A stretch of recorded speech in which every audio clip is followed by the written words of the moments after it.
বিএনপির সর্বোচ্চ পর্যায়ের খুবই প্রভাবশালী একজন নেতার বিরুদ্ধে এনসিপির খুবই প্রভাবশালী একজন নেতার একটা মন্তব্য নিয়ে গতকাল কক্সবাজারে বেশ কিছু ঘটনা ঘটেছে। আমরা জানি এনসিপি তার দেশব্যাপী পদযাত্রা কর্মসূচি করছে, তারই অংশ হিসেবে তারা কক্সবাজার গিয়েছিলেন এবং সেখানে একটা বক্তৃতায় অনুষ্ঠানে জনাব নাসির উদ্দিন পাটোয়ারি বিএনপির জনাব সালাউদ্দিন আহমেদকে ইঙ্গিত করে, উনি সরাসরি তার নাম নিয়েছেন তা নয়, কিন্তু এত স্পষ্ট ক্লু দিয়েছেন তাতে এটা জনাব সালাউদ্দিন আহমেদ, এটা নিয়ে কোনো কনফিউশন থাকে না। তাকে কটাক্ষ করেছেন, কটাক্ষ করে কথা বলেছেন, অনেক বিতর্ক শুরু। ইনফ্যাক্ট এরপর বিএনপির নেতাকর্মীরা সেই মঞ্চ ভাঙচুর করে এবং রীতিমতো জনাব সালাউদ্দিন আহমেদকে ব্যবস্থা করতে হয়েছে যাতে এনসিপির নেতৃবৃন্দ সহজে নিরাপদে কক্সবাজার পার হয়ে যেতে পারেন। কি বলেছিলেন জনাব নাসির উদ্দিন পাটোয়ারি এবং এটাকে আমরা ঠিক কিভাবে দেখবো, বা এনসিপি এক ধরনের কনফ্রন্টেশনের রাজনীতিতে ঢুকে পড়ছে ক্রমাগত, এটা কেন? নাসির উদ্দিন পাটোয়ারি বলছেন, আগে আওয়ামী লীগের আমলে নারায়ণগঞ্জে বিখ্যাত গডফাদার শামীম ওসমান ছিল, এখন শুনছি কক্সবাজারের নব্য গডফাদার শিলং থেকে এসছে। এই যে শিলং থেকে এসছে, ইটস সো ক্লিয়ার জনাব সালাউদ্দিন আহমেদকে তিনি বলছেন। তারপর বলছেন ঘের দখল করছে, মানুষের জায়গা জমি দখল করছে, চাঁদাবাজি করছে, তার নাম না বললাম, আবার নাকি সে সংস্কার বোঝে না। খুবই ইম্পর্টেন্ট একটা ব্যাপার। বিএনপির কিছু নেতা সাম্প্রতিক সময় এনসিপির নেতাদের সম্পর্কে খুবই বাজে মন্তব্য করেছেন এবং এর মধ্যে স্ট্যান্ডিং কমিটি মেম্বার আছে বা খুবই পুরনো পোড় খাওয়া নেতা আছে। কেউ কেউ এটার সাথে প্যারালাল টেনে বলছেন বিএনপি পারবে, এনসিপিকে পারবে না। উত্তর হচ্ছে না, দুটো একেবারেই কম্পেয়ারেবল না। এনসিপির বিশেষ ফ্লোতে ভেসে যাওয়া বলে যা বলা হয়েছে, কোনো রকম কোনো নেতার বিরুদ্ধে স্পেসিফিক ফৌজদারি অপরাধের অভিযোগ করা হয় নাই। জনাব নাসির উদ্দিন পাটোয়ারি জনাব সালাউদ্দিন আহমেদ সম্পর্কে ভয়ঙ্কর কতগুলো ফৌজদারি অপরাধের অভিযোগ করেছেন। এগুলো যদি সত্য হয়, তার মানে একটা জেনারেলাইজ কমেন্ট করা, সেটা স্ল্যাং হতে পারে, কিন্তু সেটা কাউকে এইভাবে অপরাধে অভিযুক্ত না করা হলে সেই তুলনায় এটা বিভৎস। আমরা তো এই প্রশ্ন করতেই পারি, এনসিপি তাহলে কেন ভুক্তভোগীদেরকে দিয়ে এখানে মামলা করানোর ব্যবস্থা করছে না, অথবা ফৌজদারি অপরাধের ক্ষেত্রে পুলিশও তো বাদী হয়ে মামলা করতে পারে, এই সরকার তো তাদেরই, তারা সেই ব্যবস্থা করছেন না কেন? বা তারা প্রকাশ করুন কোথায় জনাব সালাউদ্দিন আহমেদ চাঁদাবাজি করেছেন, ঘের দখল করেছেন, কি করেছেন, করতে হবে। এই ধরনের অভিযোগ কিন্তু ভয়ঙ্কর। এটাও সত্য, এই অভিযোগের পর সবচেয়ে উচিত হতো বিএনপি টলারেন্স দেখালে। বিএনপির নেতাকর্মীরা যতই ভালোবাসায় আঘাত পেয়েছেন, তাই সব করেছেন, এগুলো আমরা আসলে বর্তমান গণতান্ত্রিক প্রেক্ষাপটে, ভবিষ্যতের গণতান্ত্রিক প্রেক্ষাপটে গ্রহণ করি না, কোনোভাবেই গ্রহণ করি না। বিএনপি কাজটা না করা উচিত হবে ভবিষ্যতেও। বিএনপির উচিত হবে তাদের এই নেতাকর্মীদেরকে সামলানো। খুবই অন্যায়, গর্হিত কথা হয়েছে, কোনো সন্দেহ নেই, কিন্তু এটা না করলে বিএনপি বড় দল হিসেবে আরো বেশি দায়িত্বশীলতার পরিচয় দিতে পারত, দেওয়া উচিত হবে। এটা নিয়ে আমরা যেন ক্রমাগত কথা বলি। আমি বিশ্বাস করি জনাব সালাউদ্দিন আহমেদ তার এলাকার নেতাকর্মীদেরকে এইসব ব্যাপারে সতর্ক করবে। শুধু তিনি নন, বিভিন্ন জায়গায় একই ধরনের ঘটনা ঘটতে পারে। বিএনপির সকল নেতার উচিত হবে এই ধরনের বার্তা তাদের এই ধরনের পর্যায়ে পৌঁছে দেয়া, যাতে তারা এরকম কিছু না করে।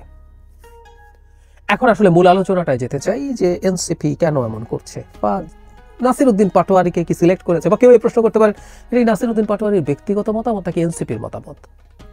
যারা পাটোয়ারি রিসেন্ট সময়ে নানা রকম বিতর্কিত মন্তব্য করছেন, আমাদের মনে হয় অন্তত দুটো মন্তব্য। বিএনপি 50 থেকে 100 সিট পাবে, এটা হলো 400 সিট, মানে ওরা ধরেই নিয়েছেন সংস্কার হয়ে 400 সিট হবে, আর এনসিপি 300-র মতো সিট পাবে বলে তিনি মনে করেন।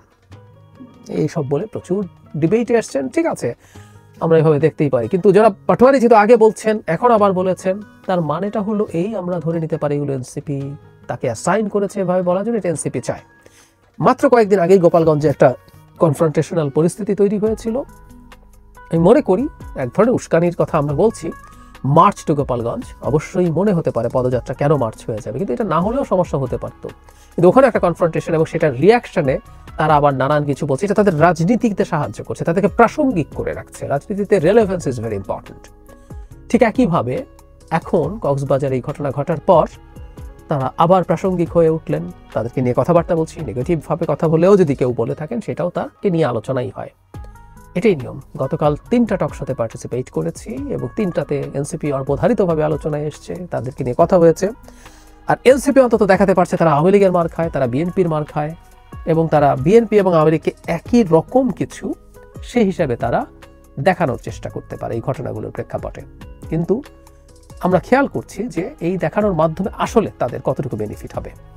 জনাব সালাউদ্দিন সম্পর্কে তাদের কিছুটা ক্ষোভ আছে আমি ধারণা করি, কারণ উনি সংস্কার বোঝেন না, এটাও ইঙ্গিত করেছেন জনাব পাটোয়ারি। জনাব সালাউদ্দিন আহমেদ বিএনপির হয়ে ঐক্যমত্য কমিশনে পার্টিসিপেট করছেন এবং খুবই এনগেজিং ওয়েতে করছেন। প্রতিদিন প্রতিটা সেশনে যান, পুরো সময় থাকেন, প্রচুর হোমওয়ার্ক করে যান বলে আমি এই কমিশনের সূত্র থেকেই শুনেছি বা যারা পার্টিসিপেট করেন। ফলে তিনি তার জায়গা থেকে তার দলের যে চিন্তা সেগুলো উনি ওখানে এক্সপোজ করেন, এগুলো ডিফেন্ড করেন এবং বলা বাহুল্য অনেকগুলো এনসিপির চিন্তার সাথে তাদের অ্যালাইনমেন্ট নেই। বিশেষ করে আপার হাউস প্রপোর্শনাল রিপ্রেজেন্টেশন হবে কিনা, ন্যাশনাল কনস্টিটিউশনাল কাউন্সিল হবে কিনা, পরে সেটা কমিটি করা হচ্ছে, এগুলো করবে কিনা, এটা নিয়ে সিরিয়াস ধরনের ডিবেট আছে। সেই ক্ষোভটাই বোধ করে এখানে উগরে দেওয়ার চেষ্টা হয়েছে এই ধরনের বিভৎস অভিযোগ করে। তার মানে আমরা যে কথাটা বলতে চাইছি, এনসিপি এখন বিএনপির বিরুদ্ধে খুবই স্পেসিফিক অভিযোগ করছে। এখন এনসিপির আরেকটা জিনিস আমরা একটু যোগ করবো, মানে যে জায়গাগুলো একসময় তারা ধরতেন না। জনাব তারেক রহমান সম্পর্কে একই ধরনের মতো শিলং, মানে জনাব সালাউদ্দিন আহমেদ সম্পর্কে আরেকজন নেত্রী একই রকম কথা বলেছেন, শিলং পালিয়ে গেছেন। জনাব তারেক রহমান সম্পর্কে লন্ডনকে ইন্ডিকেট করে কথা বলা হয়েছে যে কেউ ভারতে পালায় আর কেউ লন্ডনে থাকে, খুবই গুরুত্বপূর্ণ নেতা। এই ধরনের মন্তব্য জনাব তারেক রহমানকে ইন্ডিকেট করেছেন, মানে জনাব তারেক রহমান আক্রমণের জায়গায় গেছেন। শুধু সেটা না, বেগম খালেদা জিয়ার প্রতি এক ধরনের আপাত শ্রদ্ধা দেখানো এনসিপি বেগম খালেদা জিয়াকে খোঁচা দিয়েছেন। জনাব নাহিদ ইসলাম, আমি এনসিপির যাকে সবচেয়ে শান্ত, ধৈর্যশীল এবং গভীর ইমোশনের মানুষ মনে করি, যিনি অন্তত উটকো কথা, ফাটকা কথা বলে ফেলেন না এরকম, জনাব নাহিদ ইসলাম বলছেন আমরা গোপালগঞ্জের নাম পরিবর্তন করে দিতে আসেনি। স্পষ্টভাবে বেগম জিয়াকে ইন্ডিকেট করেছেন, আমাদের মনে আছে নিশ্চয়ই। তার বাড়ির সামনে বালির ট্রাক রাখাকে কেন্দ্র করে তিনি ক্ষুব্ধ হয়ে ধরে একটা মন্তব্য করেছিলেন। আমরা এই নারীকে খুব হাতে গোনা দু একবার মেজাজ হারাতে দেখেছি, সেটা সেরকম একটা সিচুয়েশন। এবং যেন নাহিদ ইসলামের মতো মানুষ সেটাকেও খোঁচা দিচ্ছেন। বেগম খালেদা জিয়া একজন অসুস্থ মানুষ, অত্যন্ত সিনিয়র সিটিজেন, কিন্তু না, তাকেও ছাড়া হচ্ছে না। তার মানে আমরা এভাবে বলতে পারছি এনসিপি আসলে বিএনপির সাথে একটা সাংঘর্ষিক পরিস্থিতিতে যাচ্ছে। কেন? ওই যে বললাম, প্রথম একটা হলো প্রচুর আলোচনা এবং সোশ্যাল মিডিয়াতে আলোচনা, মানে তাদের তো খুবই তরুণ, তাদের জেনারেশনটা সোশ্যাল মিডিয়ার ইন্টারাকশনের মাধ্যমে বেড়ে উঠেছেন, সুতরাং তারা প্রচুর ইন্টারাকশন, প্রচুর রিয়াকশন না পেলে সম্ভবত তাদের ভালো লাগে না, তারা সেটা করেন এবং তারা মনে করছেন এই কনফ্রন্টেশনের মাধ্যমে তারা যদি হামলার শিকার হন সেটা তাদের প্রতি সিম্প্যাথি তৈরি করবে, শুধু আলোচনা না, সিম্প্যাথিও তৈরি করবে। আর আরেকটা ব্যাপার আমার একটু বলা দরকার বলে মনে হয়, তারা নির্বাচন পেছাতে চান, শুধু সেটাই না, তারা সম্প্রতি এই যে বিএনপির সাথে কনফ্রন্টেশন করে চাপ তৈরি করতে চাইছেন যাতে তারা বিএনপির কাছ থেকে ইলেকশনে কোনো লেভারেজ পান। তাদের সিটের এক্সপেকটেশন আছে, তারা কিছু আলোচনা করেছেন সিট নিয়ে, এই ধরনের একটা আলাপ নিয়ে আমি একটা ভিডিও করেছিলাম। এবি পার্টি জনাব মুজিবুর রহমান মঞ্জু এই ধরনের একটা কথা বলেছিলেন, তিনি মানে খুব কনফিডেন্টলি বলেছেন তা না, তিনি জেনেছেন, শুনেছেন, এভাবেই বলেছেন। কিন্তু এরকম ফিসফাস আমরা শুনি। আসলে এনসিপি এটা চাইতেই পারে, তারা কোনো না কোনো জোটে তো হয়তো যাবে, সেটা কি বিএনপির সাথে যাবে নাকি জামায়াতের সাথে যাবে, এই আলাপগুলো আছে। সুতরাং বিএনপির উপরে যদি চাপ তৈরি করা যায়, তাদের সিটের আন্ডারস্ট্যান্ডিং এর সুবিধা হতে পারে। সুতরাং এই যে তীব্র চাপ তৈরি, এটাকে এমন না যেটা চিরস্থায়ী কোনো শত্রুতার বিষয়, সেটা নাও হতে পারে, এটা এই কারণে হতে পারে। হোয়াট এভার, আমি ব্যক্তিগতভাবে মনে করি রাজনীতির কতগুলো রেড লাইন আছে, এটা একটা রেড লাইন ছিল। এই রেড লাইনগুলো আমরা ক্রস না করা ভালো। আমরা সমালোচনা করব, বিতর্ক করবো। আমি এটা বলি যে বিএনপির সংগঠন হিসেবে কতগুলো অপরাধ বেশ কিছু মানুষজন করছে, স্পেসিফিকলি এরকম কেউকে না বলেও, যদি প্রমাণ না থাকে, সেগুলো নিয়ে তারা রাজনীতি করবেন। তারা বিএনপি খারাপ, তুমি বিএনপির কাছে যেও না, তুমি আমার কাছে আসো, এটা বলবেন।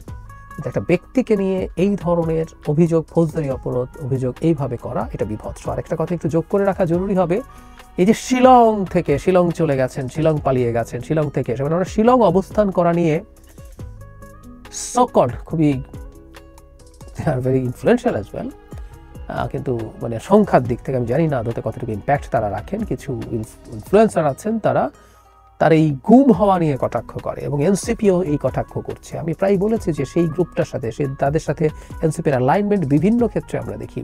মানে একটা মানুষ বর্বরতম একটা অপরাধের শিকার হয়েছেন, সেই মানুষটাকে নিয়েও তাচ্ছিল্য বিদ্রুপ করা হয়। এটা অত্যন্ত নিম্ন রুচির পরিচায়ক, অত্যন্ত নিম্ন রুচির পরিচায়ক। হতেই পারে তার সংস্কার নিয়ে আলোচনা তাদের পছন্দ হচ্ছে না, তাদের চিন্তা ভিন্ন হতেই পারে, কিন্তু তার জন্য এই জিনিসগুলোকে কটাক্ষের পর্যায়ে নামা এনসিপির মতো দলের কাছ থেকে আমরা এক্সপেক্ট করি না। মুখে অন্তত তারা নতুন বন্দোবস্তের কথা বলেন, এটা তাদের মাথায় রাখতে হবে।